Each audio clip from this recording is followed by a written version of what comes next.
Dva mađarska lovca Gripen presrela su 5 ruskih borbenih aviona tokom NATO vazdušne patrole iznad Baltičkog mora, saopštila je komanda ratnog vazduhoplovstva NATO-a.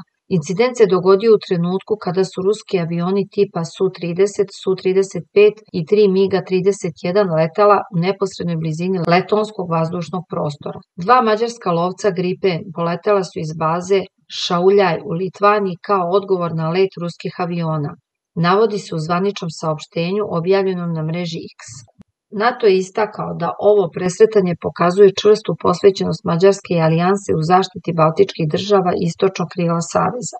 Incident dolazi u trenutku pojačane tenzije između Rusije i Zapada, kada se gotovo svaki susret borbenih aviona na granici NATO prostora doživljava kao potencijalna iskra za širu eskalaciju, prenose mediji.